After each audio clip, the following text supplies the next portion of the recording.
Musique, Frédéric Huttman.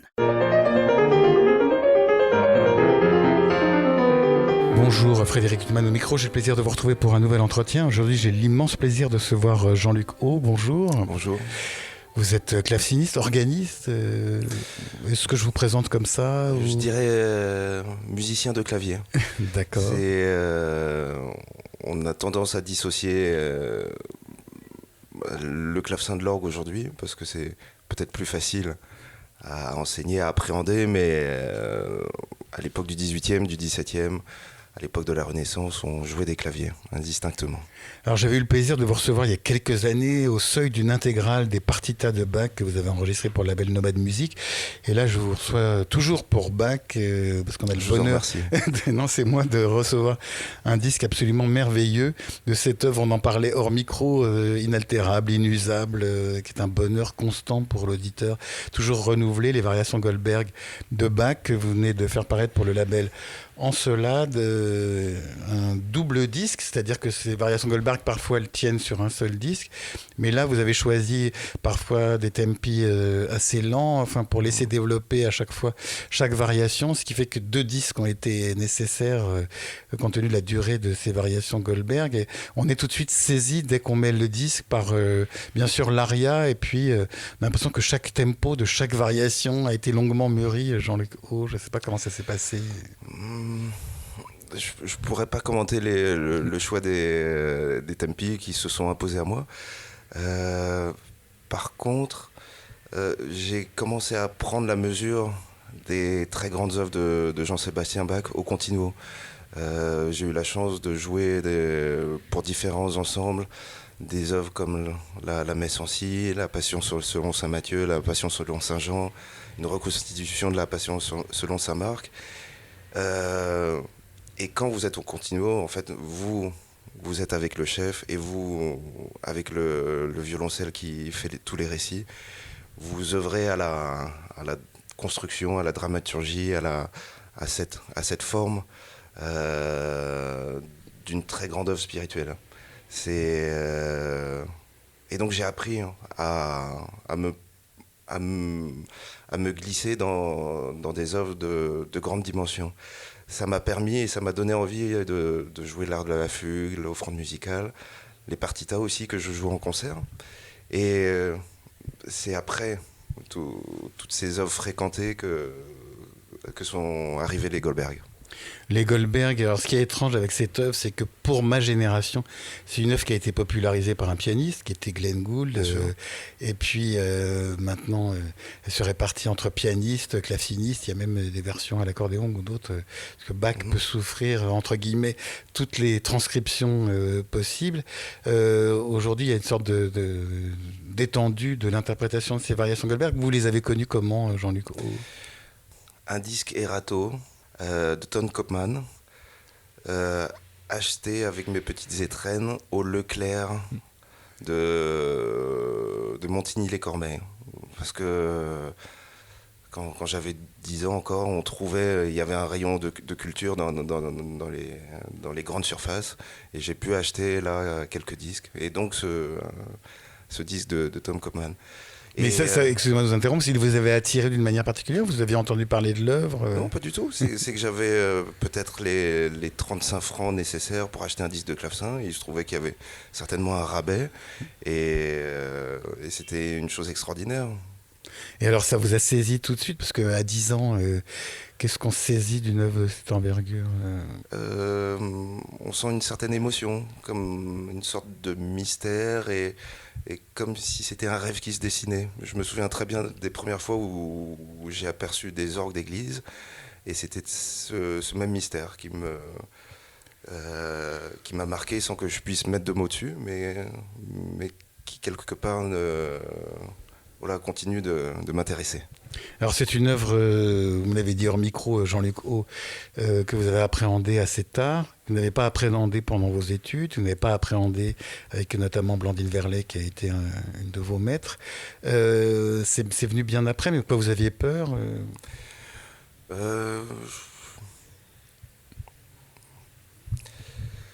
Ça continue à vous faire peur, même quand on vous interroge. Comment dire ? En fait, C'est après avoir travaillé les partitas, l'offrande et l'art de l'affût que j'ai eu la clé. Où la partition révélée d'une nouvelle manière et que j'ai pu construire un intérêt, un désir avec cette musique. Oui, mais quand on parle des partitas notamment, ou d'autres œuvres, c'est aussi des œuvres génialissimes avec une richesse extraordinaire. Qu'est-ce qui les différencie des variations de Goldberg? Je pense que c'est le côté très complet et très universel. On amène au un plus haut degré possible un genre, une esthétique, une pièce, un instrument. Et Bach fait ça avec tout ce qui touche, dans le domaine de la suite, dans le domaine du contrepoint, dans le domaine de la variation. Et j'ai commencé à prendre goût à ça. Il y a un équivalent de ces variations Goldberg dans le répertoire d'un claveciniste ou c'est vraiment l'œuvre unique? Je joue de plus en plus les Cento Partite de Frescobaldi, qui sont une suite de variations. On est autour des années 1627, c'est Frescobaldi, le grand organiste du pape à Rome. Elles sont semblables dans le sens où tout peut arriver. On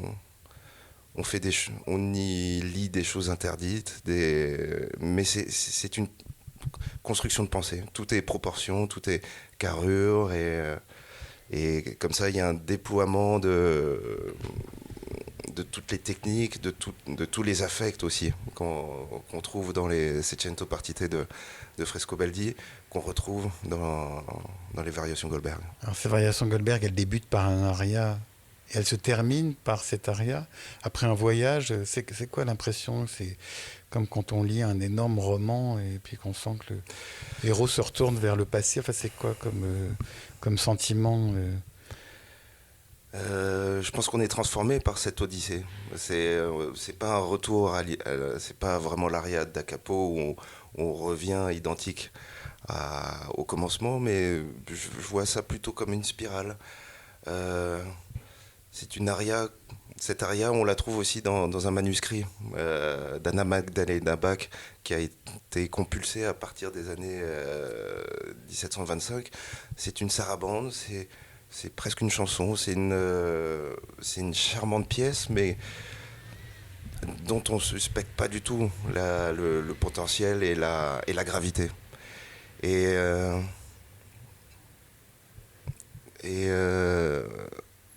on n'entend plus du tout la même chose à la fin. Ce qui est exposé dans l'aria, c'est le fondement, c'est la structure harmonique.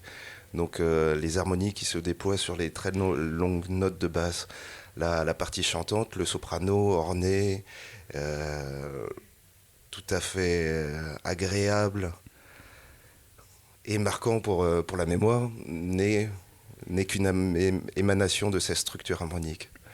Et ça, peut-être qu'on le comprend à la fin. Mais ça fait partie de ces œuvres, les variations Goldberg, qu'on peut écouter à l'infini, c'est-à-dire vraiment, au sens littéral, l'écouter matin, midi et soir.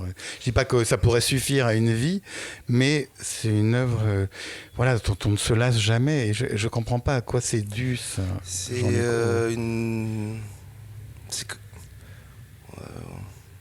une Bible. Et on y revient toujours avec un élément qu'on ne connaissait pas, qu'on n'avait pas vu, une façon de voir et d'être ému par le texte, d'être instruit par le texte. Oui, je pense que c'est un texte fondateur. Oui. On en oublie, nous, auditeurs, à quel point c'est monstrueusement difficile. Parce qu'il y a quand même le côté digital qui est effarant dans cette œuvre. Les mains qui se croisent tout le temps. C'est un côté assez particulier de l'œuvre de clavecin. Mais encore une fois, là, je reviendrai à cette notion de musicien de clavier où les organistes, enfin, quand on est habitué à la musique d'orgue, aux fantaisies de chorale, c'est quelque chose qui est tout à fait fréquent, c'est quelque chose qu'on fait dans l'improvisation. Et par contre, la particularité des variations Goldberg est d'avoir demandé tout ce déploiement, tout ce festival organistique au clavecin. Mais pour quelqu'un du XVIIIe siècle, il n'y avait pas vraiment de différence entre la pratique et la technique du clavecin et la technique de l'orgue. Alors vous avez choisi pour cet enregistrement un clavecin Émile Jobin de 1983, d'après l'instrument Goujon de 1749, donc contemporain de Bach, conservé au musée de la musique. Vous avez beaucoup cherché pour trouver le son qui convenait pour vous à ces variations Goldberg. J'ai essayé de chercher, mais dans tous les projets importants, je me laisse guider par ma petite voix. Et je me suis intéressé à différentes pistes. Tout bêtement, un clavecin de facture germanique, on peut partir du principe qu'il convient mieux à la musique de Jean-Sébastien Bach. Et c'est vrai que j'ai commencé justement avec les partitas, les partitas pour revenir sur ce projet fait en 2014-2015. C'était aussi pour moi l'occasion de comprendre ce que pouvait être la technique de clavecin, le son, l'esthétique, et même comment est-ce qu'on aborde un clavecin, comment est-ce que Jean-Sébastien Bach était un tout petit peu au clavier. Et 6 partitas enregistrées sur 6 clavecins d'esthétique germanique. Et j'ai trouvé des instruments très très différents. Parce que cette esthétique est loin d'être aussi affirmée, simple à comprendre que l'esthétique française, par exemple. Et j'ai appris des choses peut-être sur le jeu, sur une certaine façon de jouer vertical pour trouver la ligne. J'ai compris des choses sur l'utilisation du rubato qui, je pense pour moi, est une chose à se méfier dans Jean-Sébastien Bach. Encore une fois, avec ce parallèle avec les orgues, il y a des choses qui sont très malvenues. Sur un orgue historique où vous avez un vent vivant et une mécanique assez physique, vous ne pouvez pas vous abandonner à ce plaisir un tout petit peu personnel du son et à quelque chose de trop intime ou personnel. Il y a une certaine grandeur et un élan que j'ai compris dans Bach. Et avec toutes ces choses-là qui sont apparues, je me suis dit qu'un beau clavecin, même d'une autre esthétique, pouvait le restituer. On peut emmener un clavecin dans une certaine direction si c'est un instrument de musique accompli. Vous avez parlé tout à l'heure de Ton Kopman, dont vous aviez acheté le disque comme ça, un peu par hasard, dans un supermarché, un hypermarché. Vous avez eu l'occasion de le rencontrer, de lui dire, ou jamais vous n'avez pu lui dire qu'il était un peu comme aussi à l'origine de votre itinéraire? Je n'ai pas encore eu cette chance, mais je lui ai écrit une lettre pas plus tard qu'il y a 2 semaines. Pour lui dire ça et pour parler... Et aussi pour parler de clavecin flamand et d'un compositeur, Jan Pieterszoon Schuelink, qui est un compositeur cher à votre cœur aussi. Qu'on aime tous les deux. Alors, Jean-Luc O, ce disque, vous l'avez mis dans la notice qui l'accompagne, que vous avez d'ailleurs écrite. Il est dédié à Blandine Verlet, qui a été votre professeur durant 3 ans. Ce vœu de dédier cette œuvre en particulier, c'était quelque chose d'indispensable pour vous? Alors que vous n'aviez pas travaillé avec elle. Mais je pense elle est très présente avec sa figure, son souvenir et tout. Toute cette musicalité que j'ai appris d'elle et est liée au Goldberg, oui. Blandine jouait pendant ma scolarité avec elle beaucoup en concert et elle jouait très souvent les Goldberg, des récitals Froberger, des récitals François Couperin, et ça a été vraiment des moments très forts. Pendant ces 3 ans au conservatoire du 6e arrondissement où j'étudiais avec elle, jamais elle ne s'est assise au clavecin pour me montrer quoi que ce soit.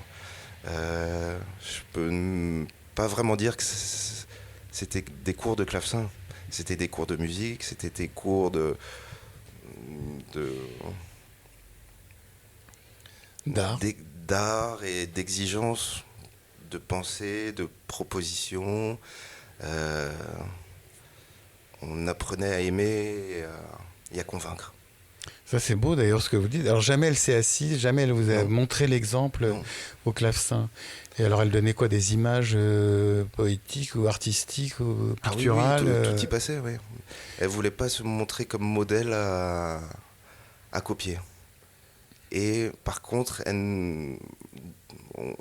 on la découvrait, on venait l'écouter dans toute sa dimension artistique et de concertiste quand elle était sur scène. Mais vous, c'est votre conception d'enseignement aussi, Jean-Luc Haut, ou vous montrez, vous, au clavecin ou alors vous avez hérité de sa manière de faire? J'ai essayé de montrer le moins possible et de plutôt faire apparaître les idées et de convaincre, d'amener les idées pour qu'elles soient entendues, pour qu'elles maturent chez l'élève. Avec leur force ou pas. Alors ces variations Goldberg qui viennent de paraître pour le label Encelade, vous les avez enregistrées à l'abbaye de Royaumont. Il y a pire comme lieu pour enregistrer une telle œuvre. Oui, cette rencontre avec Royaumont, ça a été une chance extraordinaire. J'y ai enregistré les partitas dont nous avons déjà parlé à Royaumont au tout début, et après j'ai eu la chance d'avoir été résident là-bas, et ça a été incroyable. C'est y mettre en dépôt quelques instruments de ma collection auxquels j'ai accès, dans des lieux de travail, dans des lieux qui portent un tout petit peu la concentration et qui m'aident à aller un tout petit peu plus loin. Ça a été des rencontres avec des étudiants, des stagiaires, avec des musicologues, avec d'autres musiciens, dans le cadre des académies de clavecin qu'on faisait et qu'on continue à faire. Ça a été aussi un programme d'accompagnement dans le long terme, avec la résidence de Bach en Combrailles et Royaumont. Voilà, ce genre de projet a pu se faire. C'est un accompagnement qui bienveillant, qui permet de nous projeter avec des œuvres monumentales. C'est ce Bach en Combrailles, justement, vous faites bien l'évoquer, puisque vous allez y donner ces variations Goldberg le 8 août prochain, dans un festival donc entièrement dévolu à Jean-Sébastien Bach. C'est pas la première fois que vous y jouez, Jean-Luc? Non, j'étais résident entre 2017 et 2020, et ce festival a pour particularité, il en a plusieurs, mais on a construit le festival. Le festival existe pour l'orgue, et l'orgue existe pour le festival. C'est un orgue reconstitution de l'orgue d'Arnstadt, fait par le facteur Wender en 1604, et il a été copié. Donc c'est le premier orgue où Bach a été nommé, c'est la première fois qu'il a été titulaire, justement. Et on a cette copie là, faite par le facteur François Delumeau, qui justement cette année va être redécouvert après un relevage, donc une restauration qui va lui donner une seconde jeunesse. Et on va le redécouvrir cet été lors du festival. Donc ces variations Goldberg, vous avez consacré énormément de temps, beaucoup de mois. Et comment on atterrit après les variations Goldberg? On a besoin de quoi? D'œuvres? Forcément, on va arriver sur des œuvres non pas de moindre envergure, mais qui n'ont pas forcément cette dimension. Est-ce qu'on a besoin après d'aller vers un ailleurs très éloigné? On rebondit, mais je me donne du temps. Je pense que... Enfin, c'est une idée toute bête, mais j'aime bien la bêtise spontanée de ces associations. En anglais, on parle du clavier bien tempéré, on les appelle The 48. Et il se trouve que dans 9 ans, j'aurai 48 ans. Et je me dis que ce serait une très belle idée de pouvoir jouer en concert le clavier bien tempéré le jour de mes 48 ans, enfin sur 2 jours, donc sur 4 concerts.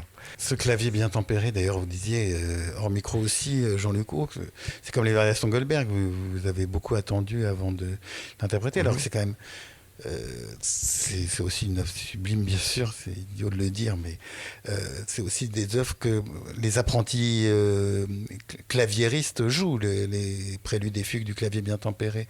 Donc c'est des œuvres, contrairement aux variations de Goldberg, qui peuvent accompagner un itinéraire de musicien. Et pourtant, vous avez attendu aussi. C'est vrai que je n'ai pas étudié. Ce clavier n'a pas été... ça n'a pas vraiment été mes pièces d'examen, d'études, de travail. Et je me dois de les parcourir maintenant. Donc c'est la même dimension aussi quand même que les variations Goldberg. Oui, ce sont de grandes œuvres. Oui. Les variations Goldberg en concert, c'est 1h30. L'art de la fugue aussi. Donc c'est... les partitas, c'est 3 heures. Oui, il y a de quoi faire. Hein. D'ailleurs, il n'y a pas une note qui ne soit pas sublime dans ces œuvres. C'est quand même quelque chose qui nous échappe aussi. Même chez les grands génies, parfois il peut y avoir un moment, même chez Mozart, il n'y a pas que des œuvres sublimissimes, mais là, dans toutes ces œuvres que vous citez... Oui, alors c'est vrai qu'on peut aborder ça comme un... On peut compter le numéro de mesure, le nombre de doubles croches, de choses comme ça. Moi, je fonctionne plutôt aux proportions. Et c'est d'ailleurs ça qui m'a bouleversé quand j'ai pu lire ça de la partition et qui m'a presque ordonné de me mettre au clavier avec les variations Goldberg. C'est que ces histoires de proportions. Et je pense qu'il y a quelque chose de cet ordre dans le clavier bien tempéré. Alors donc cet enregistrement, il est paru pour le label Lancelade. Il y a souvent des très belles pochettes pour ce label. Et là, vous avez choisi une photo, une sorte de mobile. C'est à la fois une abstraction, l'ombre, la lumière. Enfin, je ne sais pas forcément l'image que vous avez voulu donner, mais ça intrigue quand on voit cette photo sur votre idée des variations Goldberg. Quand on a le disque en main, on voit une photo en noir et blanc d'une exposition à Venise, et ce sont des cercles réfléchissants, mouvants, qui se transforment suivant s'il y a un courant d'air ou pas. On peut apercevoir l'empreinte digitale du pouce, on peut y voir des planètes, mais cette idée de l'interdépendance, de l'équilibre et de quelque chose de suspendu, enfin, c'est une certaine idée de la perfection mobile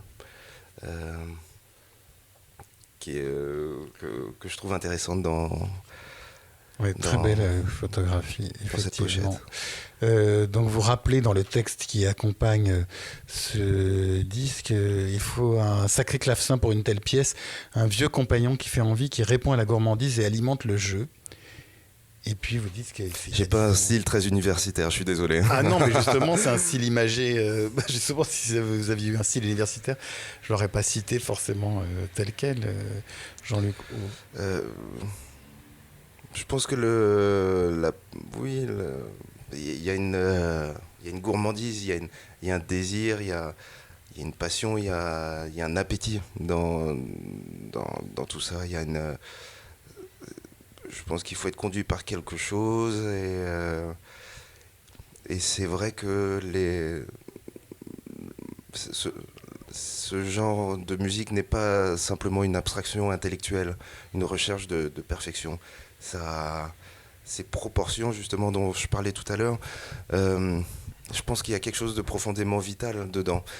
La Renaissance, on essayait de s'inspirer de l'art des Grecs, et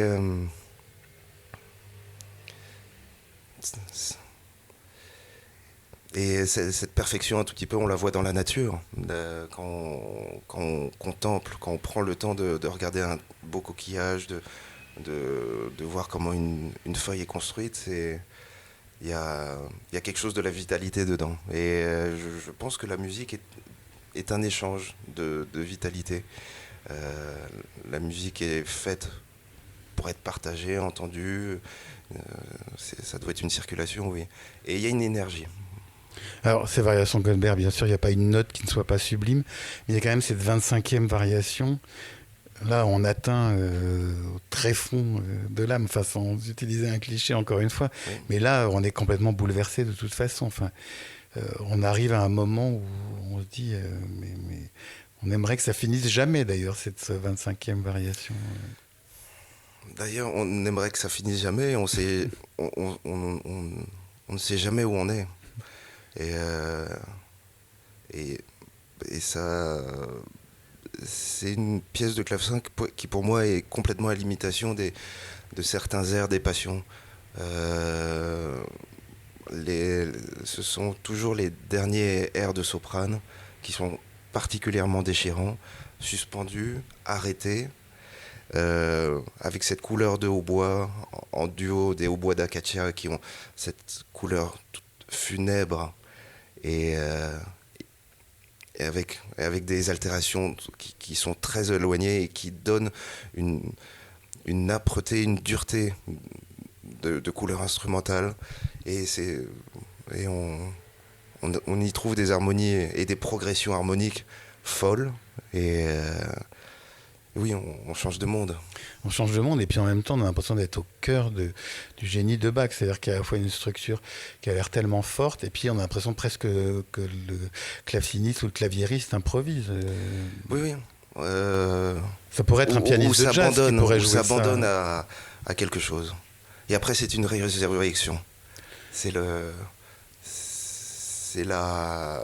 peut-être la vie qui revient de là où elle s'était absentée. Et c'est un festival jusqu'à la dernière variation. Oui, mais encore une fois, on se dirait qu'un grand pianiste de jazz comme Bill Evans aurait presque pu jouer cette musique. Enfin, on change de... C'est une musique intemporelle, oui. Ça pourrait ne pas être du Bach. Mais alors justement, Bach pouvait composer du pas Bach. Et alors justement, ce qui est aussi d'incompréhensible, c'est que c'est une musique, voilà, qui est tellement forte, en même temps, elle laisse une grande liberté à l'interprète. Au niveau du tempo, des nuances, très peu de choses sont écrites. Je n'ai à aucun moment eu l'impression d'avoir pris des libertés ou d'avoir... pas de prendre des libertés, oui. Mais il y a quand même... Il vous laisse une liberté. Mais peut-être que pour vous, il n'y a pas de liberté parce que pour vous, votre itinéraire fait qu'il n'y a pas de choix, enfin qu'il vous impose une forme d'interprétation. La pièce est... Quand on commence à avoir tout en tête, les choses s'organisent. Oui, c'est un puzzle où chaque pièce se met à tel endroit et nulle autre. J'ai jamais tellement réfléchi en termes de contraste, en termes de diversité à créer pour une certaine originalité ou pour réveiller l'oreille. Non, je pense au contraire que que tout se donne la main. Et alors, comment ça s'est passé votre travail sur ces variations Goldberg, Jean Lécaud ? C'est-à-dire que vous avez gardé la partition sans jouer pendant un temps long et puis vous y êtes mis, ou comment ça se passe ? Vous avez posé d'emblée la partition sur votre clavier en vous disant voilà, on attaque. Alors j'ai commencé par le travail sur les canons. Vous en parlez beaucoup des canons d'ailleurs dans le texte. C'est ce qui m'émeut le plus. Je pense qu'il y a une certaine... c'est cet ordonnancement en fait, maximal de la musique où en fait, d'une idée d'unité, on arrive à quelque chose de parfait qui recouvre tout. Un canon, c'est une mélodie qu'on expose, mais qui est suivie toujours d'une facette de cette même mélodie. Donc on peut la mettre en miroir, on peut la faire partir avec un certain nombre, un certain nombre de mesures après en retard sur la même note. On peut décaler aussi à la seconde, à la tierce. Et donc c'est pas la même chose qu'une fugue, où les occurrences du thème nous font voir le thème d'une nouvelle façon à chaque fois. Là, c'est quelque part la solution du rébut vient avec l'exposé de la chose. Et c'est extraordinaire. Ben voilà, une belle manière de terminer cet entretien, Jean Lecault, parce que moi je vous écoutais avec passion et intérêt. Je vous écoutais toute cette réflexion, tout cet amour de la musique. Puis finalement, nous on met le disque sur notre platine et simplement c'est un bonheur total. C'est-à-dire que on vous écoute avec beaucoup d'intérêt et expliquer ce qui donne lieu à ça. Mais nous, le résultat, c'est que on met votre disque et c'est un bonheur sans faille, quoi. Ces variations Goldberg que vous interprétez. Je vous remercie et je partage. L'œuvre et votre interprétation. Ce que vous dites avec le label de Lancelade qui a permis cette réalisation, et Kenny Yoshida, ingénieur du son et photographe. Photographe et Ils directeur sont énervants artistique. ces gens qui ont plein de talents dans plein de domaines. Mais on les aime bien quand même. En tout cas, même s'ils nous font envie et nous rendent jaloux, en tout cas Jean-Luc Haut, je vous remercie infiniment d'avoir été mon invité. Merci à vous. Pour illustrer cet entretien avec le claveciniste Jean-Luc Haut, je vous propose de l'écouter interpréter l'aria des variations Goldberg de Jean-Sébastien Bach, suivi des premières variations de cet immense chef-d'œuvre. Nous n'avons malheureusement pas le temps d'écouter l'intégralité de celui-ci, mais déjà vous pourrez juger de la qualité de cette interprétation et de la beauté de cette œuvre de Jean-Sébastien Bach à l'écoute des premières variations de celle-ci. Je vous souhaite une très bonne écoute et une bonne fin de soirée sur RCJ.